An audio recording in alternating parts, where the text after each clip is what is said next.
Kia ora, everyone. Welcome to episode 5 of Real Talk Mental Health Sounds Like This. I am your co-host, Rawinia, and we also got the wonderful Emma G today. Now, you might notice something a little bit different. Emma and I are here on our own, and today we're going to chat a little bit more about why we created Real Talk, the kaupapa, which is like, if you're not from New Zealand, like, you know, what we're all about and kind of what the intention and the purpose of Real Talk really is, not only for us, but for everyone else involved. And so I'm really excited to chat more about this. Emma and I had a quick little discussion about this prior, as well as had this incredible conversation yesterday. And this is what really inspired me to kind of bring us on this journey today. So hello, Emma, welcome. Hello, my sister from another mister. Where are you today? Can you tell everyone where you are today? Because we've Yeah, got a different so background. it's a very different background. I am currently in upstate New York, a couple of hours away from Connecticut, working with journalists from a well-reputed news agency here in the States on a stress management workshop as part of a HEFAT training, which is a hostile environment and first aid training week that they undergo for, journalists and people who work in journalism that are potentially working in high conflict areas, war zones, political landscapes that are a little bit uneasy, if you know what I'm talking about. And and just giving them some tools to help navigate their work, which is obviously what we're all about. It's about real talk. It's about, managing mental health, managing physical health, managing emotional health, and recognizing that they all intertwine. Obviously, well, not obviously, actually, because I feel like a lot of people don't really actually understand how imperative it is to look after our mental health because of the impact that it actually does have on our emotional, physical, spiritual, and social well-being, So I'm really excited to be here.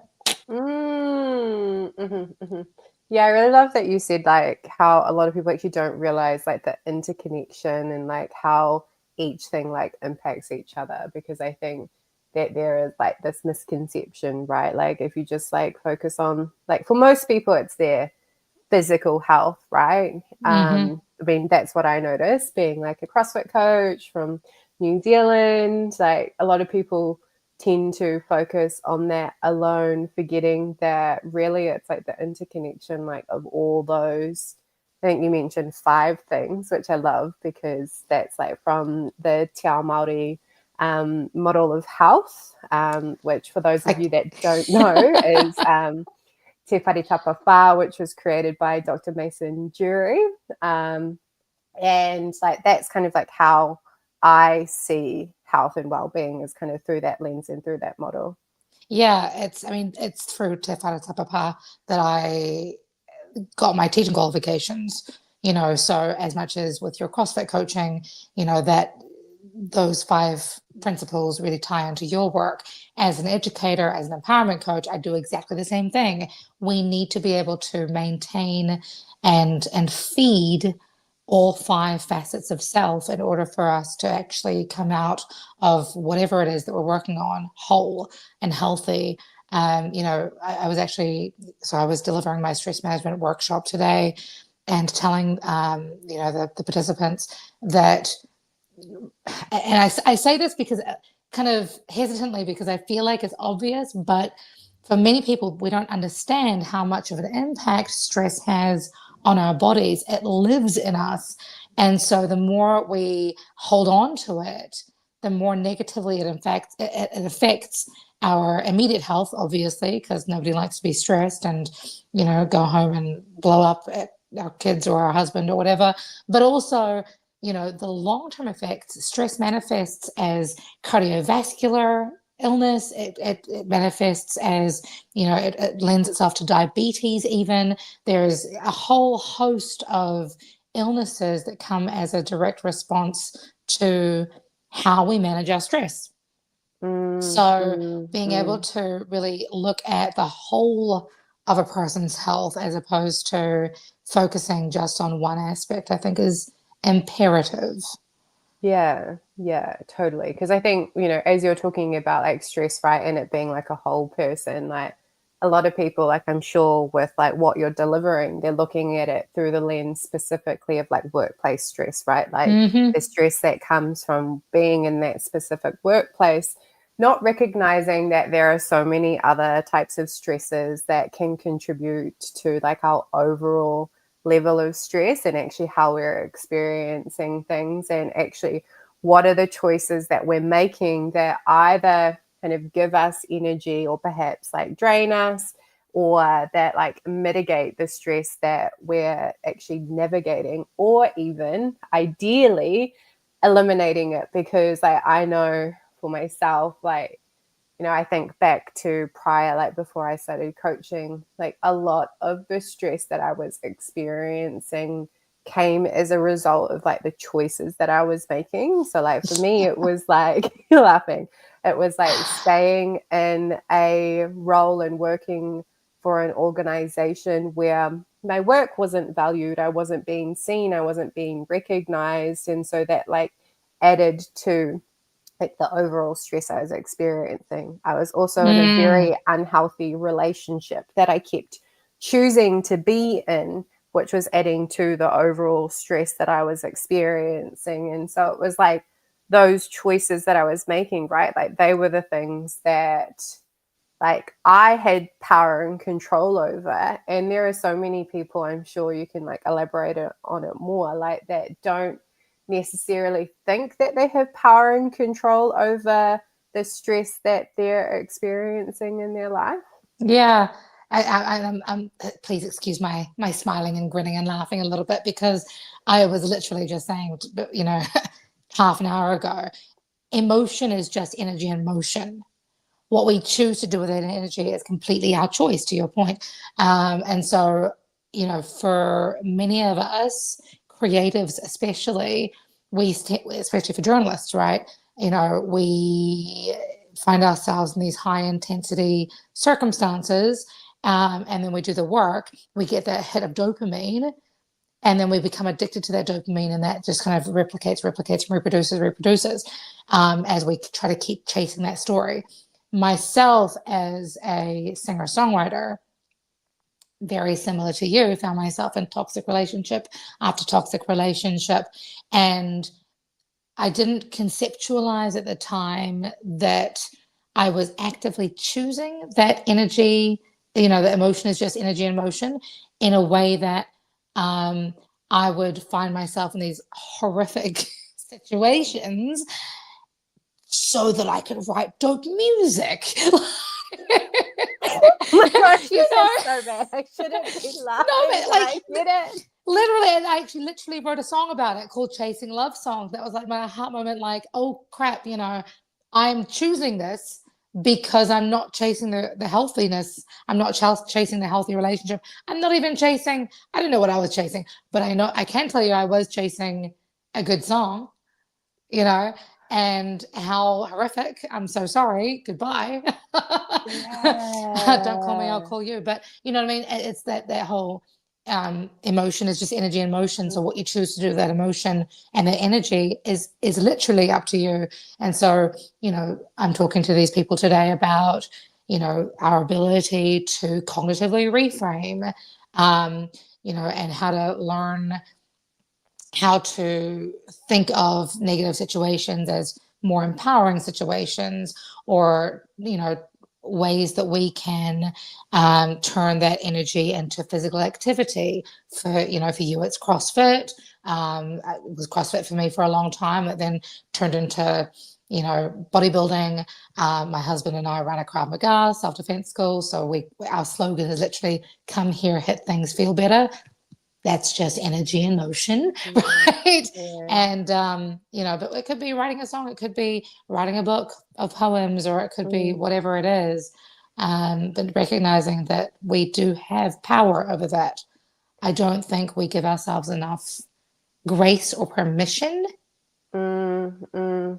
And I think that addiction to stress, or that constantly seeking that dopamine hit, right? Like that is a very real thing, like especially Mm-hmm. in large cities like the one that you're in, right, in New York, even where you're from, like in the US, like there is this belief that if I perform, then I will be worthy of love and praise, versus kind Mm, of being able to see yourself as inherently worthy just as you are, yeah, without needing to do anything and without needing to prove anything. And interestingly, like this is a big part of like the work that I do with people who are in leadership positions, of because course.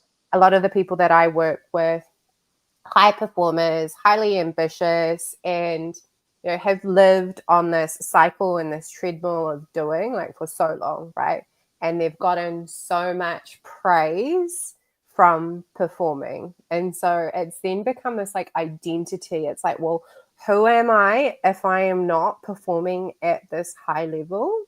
And Mm, what I notice in a lot of the people that I work with, they're actually really terrified to slow down and to stop and be still. Because what happens then? Like, what yep. happens if I am no longer the CEO? What happens if I am no longer the coach? What happens if I'm no longer this thing that has given me so much self-worth? But really, what you've done is like you've just really become, what's the word that I'm looking for? Like addicted to people perceiving you and seeing you a certain way.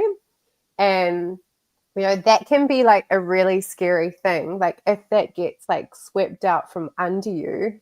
And I see this happen a lot in a lot of the athletes that I've worked with. And I've seen this happen a lot, even with people like losing their jobs, right? Like when you get sick, as an example, and you can no longer perform as an elite athlete, like you get an injury. I see people Mm, go through the darkest night of the soul.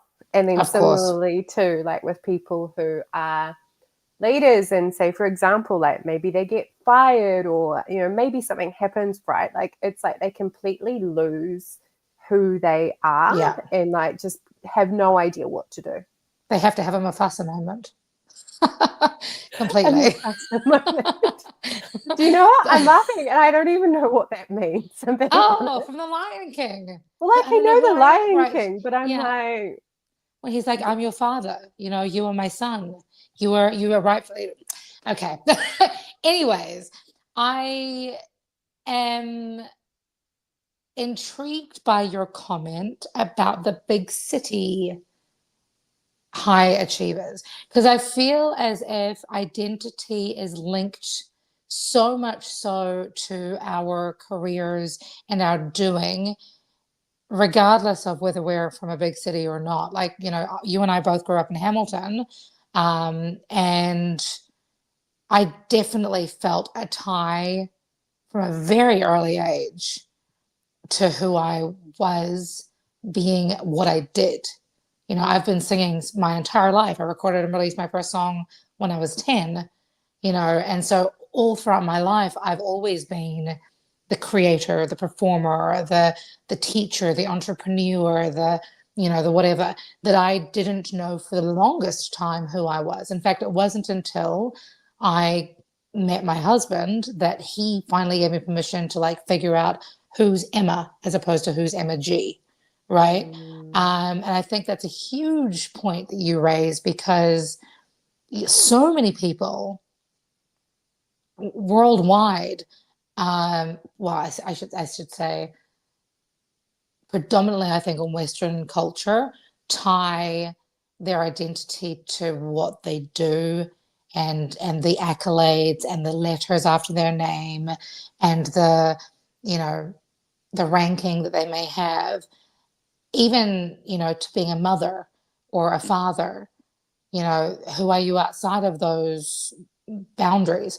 I think it's a really interesting topic, and one that is really important to talk about, because once that does, once your child leaves home, or once you do lose the job, or once you go, you've reached the glass ceiling, now what?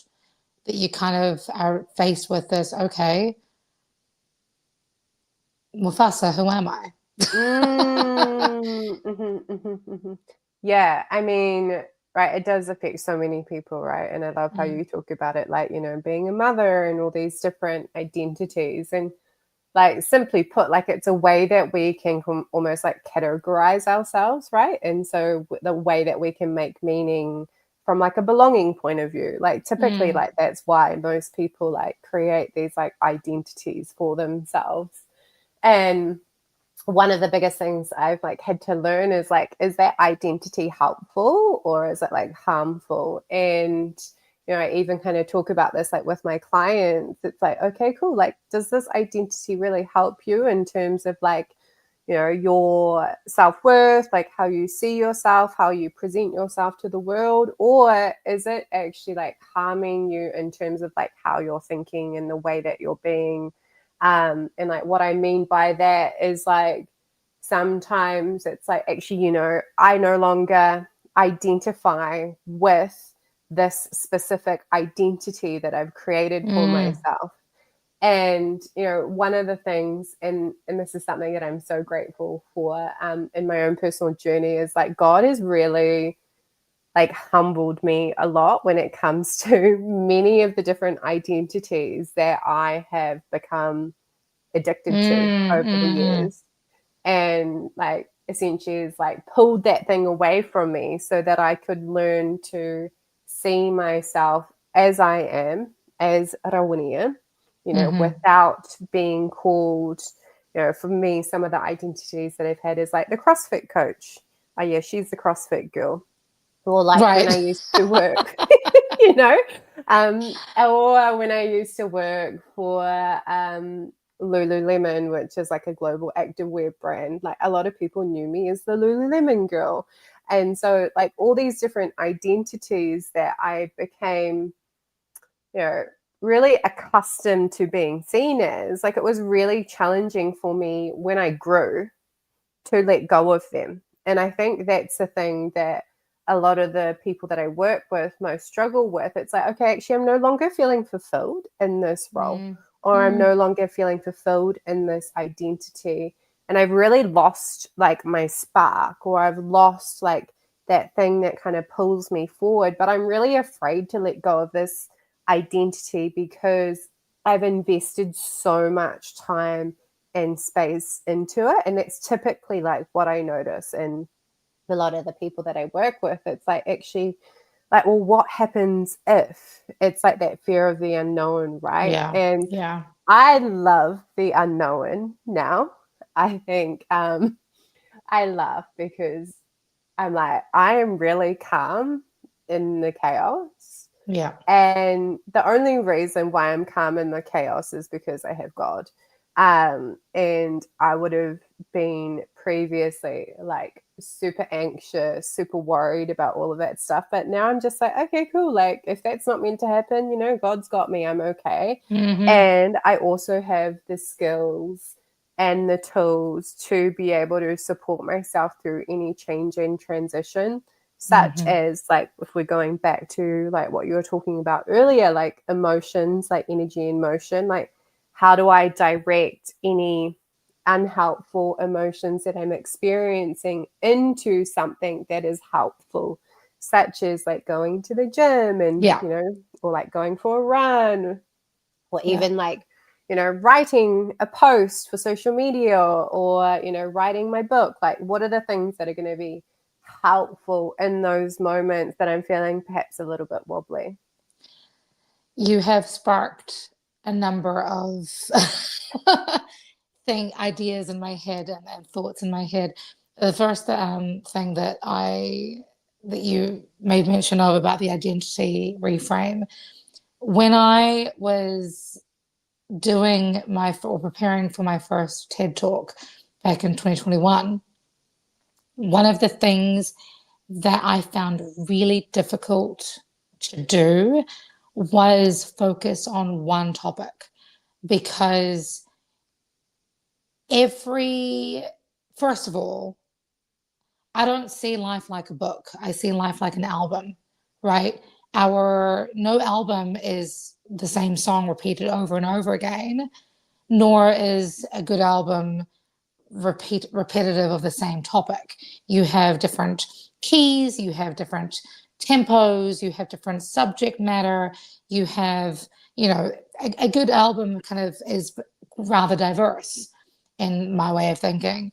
And so in my life, I kind of try to do the same thing, is recognize I have the musician me, I have the empowerment through songwriting coach me, I have the stress management coach me, I have the youth empowerment coach me, I have the teacher me, like the wife me, like all of these different facets. Yet when you're doing a TED talk and preparing for a TED talk, you can only make one point. There's only one identity that you can kind of cling to, and that kind of becomes your entire public face, right?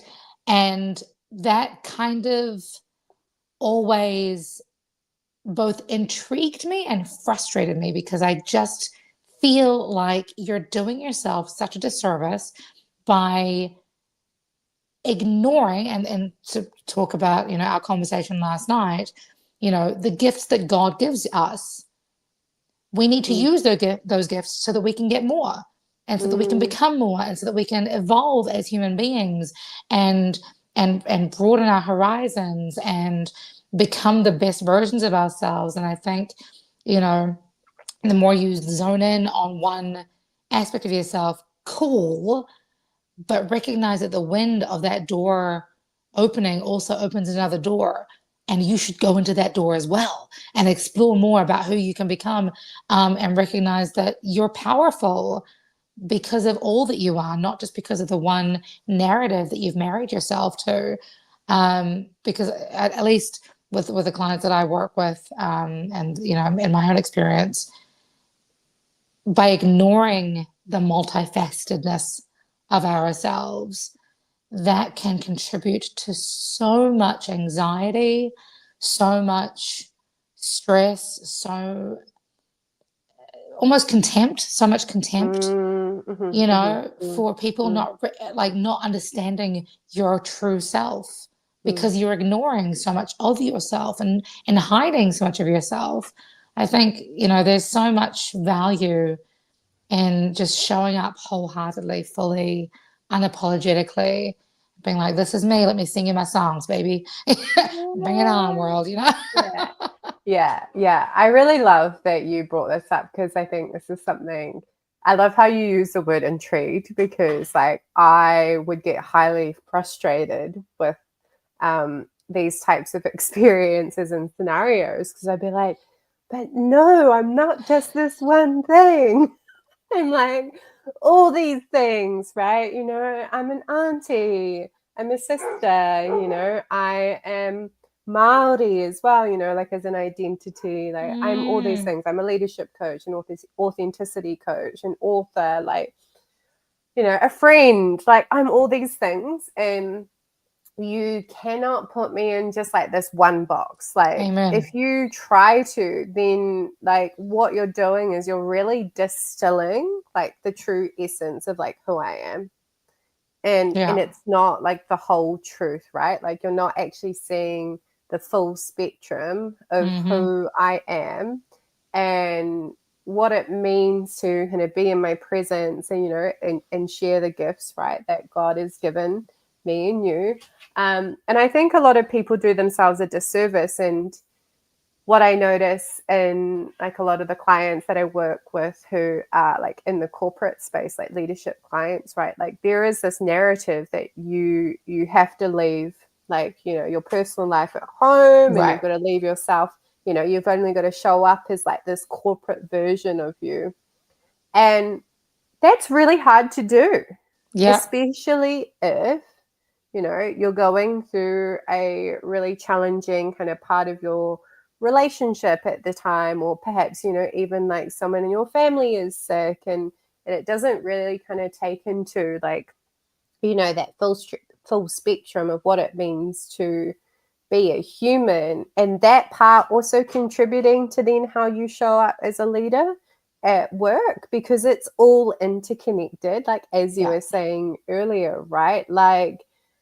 how I experience my relationships and my health and all of that, like it's all interconnected. And I think that there, if we're kind of going back to like what you were talking about earlier around like mental health, like how we like see and experience and perceive things and our ability to like reframe things really just has such an impact on how we experience life in general. And so like the skills that you're sharing and that you're teaching, like only good can come from that, really.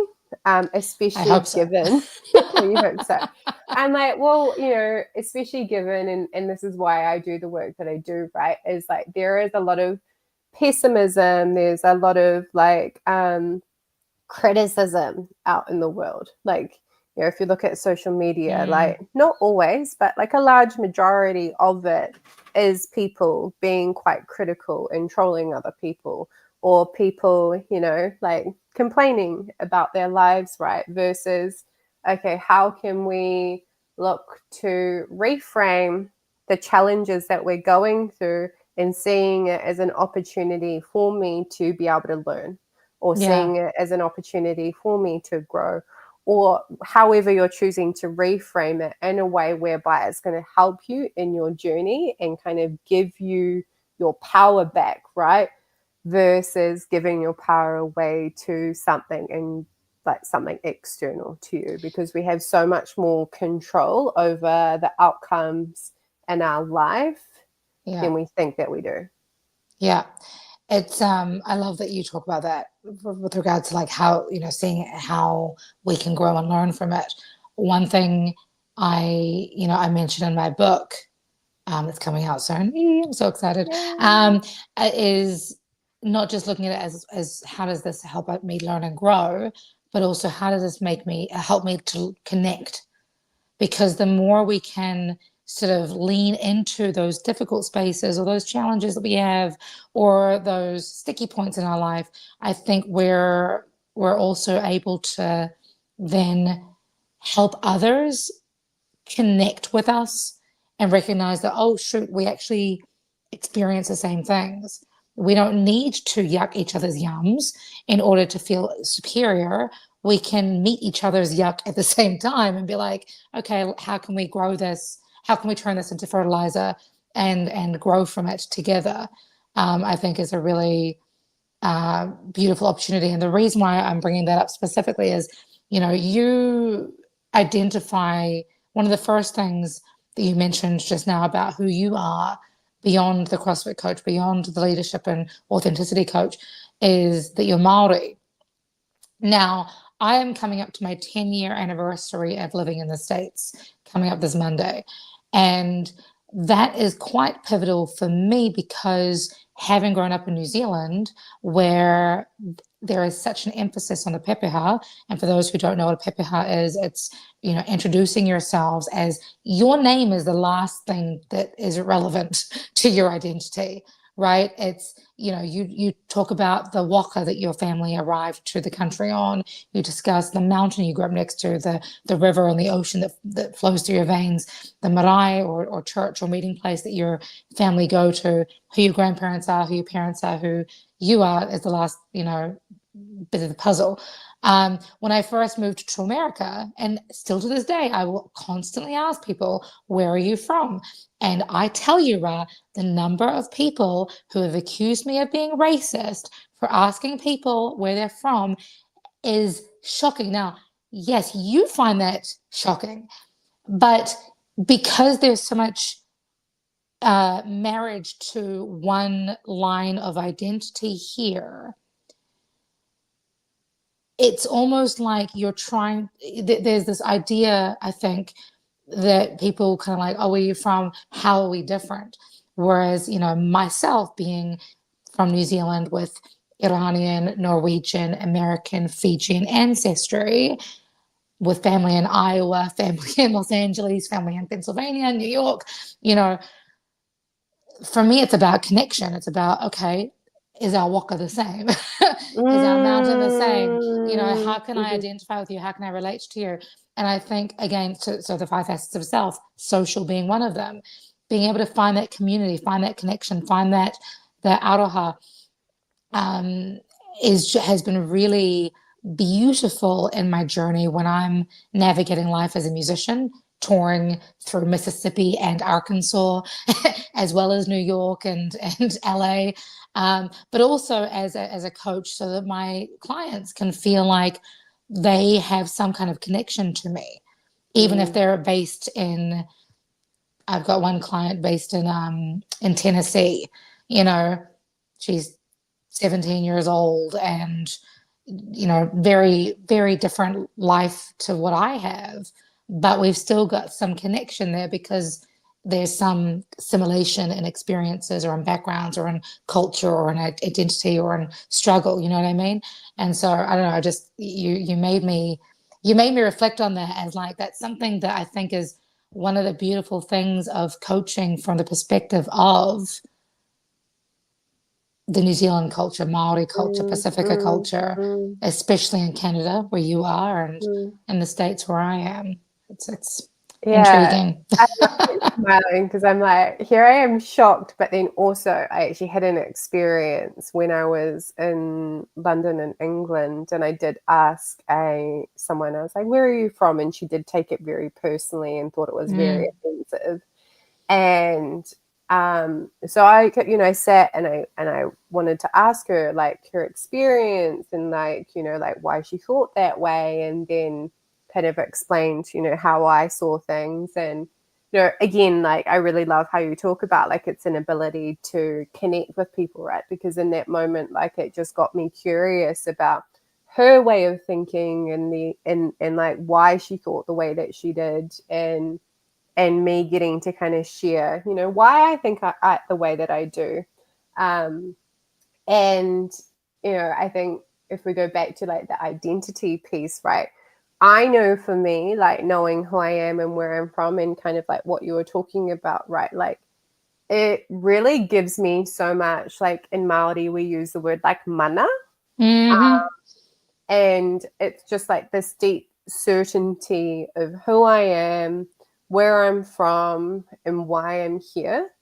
And being able to kind of connect back to the indigenous parts of me and even the colonized parts of me, you know, because I am also Pākehā or like English and Scottish. But, you know, what I love about it is like that ability to connect, right? Like when I was in England, I got really curious about my Scottish heritage, kind of like dove deeper into that. And I was like, like that's why I am the way that I am.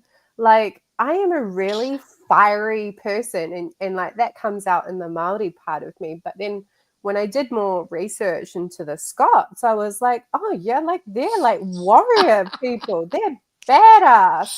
Yep. Of course I get angry all the fucking time and I'm really righteous and I'm like really justice oriented, and it just made so much more sense. And I'm like, got it, cool. Yeah. It's funny. And it just really helped me to like, you know, if we're going back to like, I mean, the title of this is like all about shame, right? Like I used to feel so ashamed that I would get quite angry quite easily. But what I've realized like over the years is that actually like what it's showing me is like the things that I'm really passionate about and the things that I really want to create change on. And it's not that anger is bad or wrong. It's actually like how we choose to respond to it instead of react, right? And how do we respond to it in really healthy ways? In like, you know, such as like Krav Maga, like, you know, or CrossFit, or write a song. Fight back song. Yeah. But honestly, I think you and I could like chat about these things forever. And I think that's the thing that I most love about you and I is like just that ability to be real with each other, right? Like even yesterday, like, you know, we had a chat and I said to you, you know, like I'm going through a shame spiral right now, and you know, told you that I was experiencing shame. And just talking to you about it is something that I was like, cool, okay, I feel good now. Like, I'm like, just kind of bringing that what felt really heavy and dark to the light. Like sometimes that's all you need to do. Yep. And, that's like a big part of the reason why we're creating this space, or why we've created this space, right, is that everyone experiences to some extent and to some degree, right? Like these thoughts that perhaps, feel like, they're holding you back, and perhaps actually are holding you back. And, we want to be able to, one, just normalize it and just like remind you that you're not alone, which is also the title of my book, by the way. Love it. It's on my bookshelf, not gonna lie. Yeah. And just to know, like, this is kind of part of the human experience, and actually, like, how can we help you navigate through that part, right? Like, because we all experience ups and downs, and so, actually, how can we support you to navigate that and wade through that? Of course. Yeah. And of course, again, we could talk about this for hours, but we do have to go. But if this hits home for you and you want to share your stories with us, please reach out. All our details are in the caption of this video. And, again, to echo your words, Ra, you are not alone. We are all in this together, whether it's, showing that connectedness through story, through history, through culture, through, experiences, through drawing the roadmap for your future.